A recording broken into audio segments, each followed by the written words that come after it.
Is God religious or narcissistic? I mean, if you think about it, I don't think he's religious. He or it, whatever the story is talking about,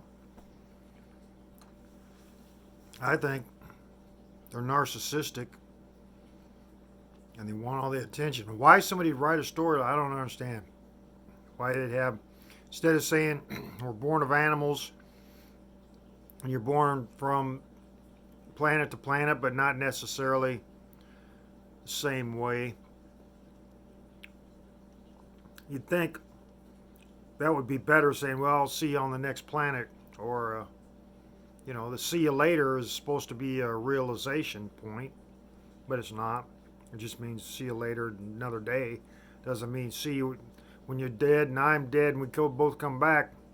Maybe we'll meet again or something like that. But secretly, everybody is saying, wow, do I really want to know this person? I just said, see you on the next planet or see you, see you later or whatever.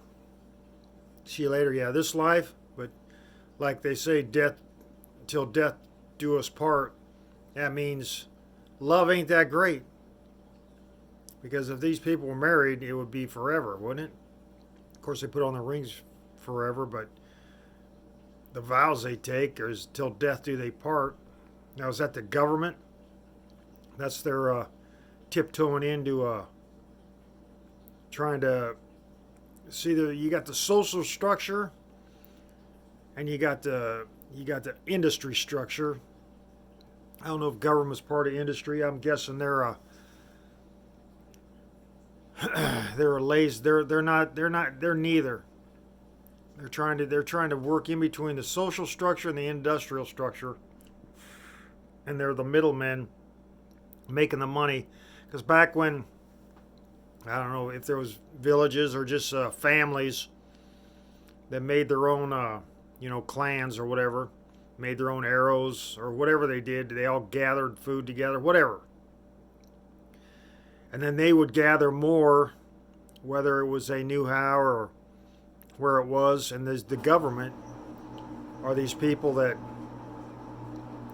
they don't really know. They didn't really do anything. They might have been stealing, or they might have had people that stole and they caught them and they took some of the stealing and then they let them go. They'd hold them for a while and let them go. That's probably prison. Their hand is probably called prison back in the Neanderthal days. I don't know how a Neanderthal would talk. Prison. I don't know. And that would mean that if they caught them, they'd get whatever they wanted and they'd take from them, and then that would be a tax on you. Then they might leave. They might, who knows if they caught you enough or they caught you stealing from somebody. And then after a while, they got those thieves and bandits together, and whatever they were, and they got them all together, and they got maybe possibly hunters, or not necessarily hunters, but just people that were, maybe they were frustrated with the village not doing stuff their way. Maybe somebody got promoted, to whatever, the boot polisher of the Neanderthal village lord or whatever it was. So that hunter left his clan, and so you got all these lone hunters out there, and then they gather together, and these few people of government saying, yeah, if we get, just sitting there because they're a bunch of lazy fat Neanderthals. So they go, well, let's get these thieves together. We'll have them steal, and then we'll have these murderers guard us, and they'll be our strong arms, and we'll go around to these people that are collecting arrows and everything. I think I've already said this in another video. Probably erased it though. And then so they use those lone hunters, the group of them, as it would be their military. That was probably the beginning of the military. And they go around. They'd have somebody terrorizing they'd have to have somebody terrorizing the village. The people would they'd be stealing, then these government.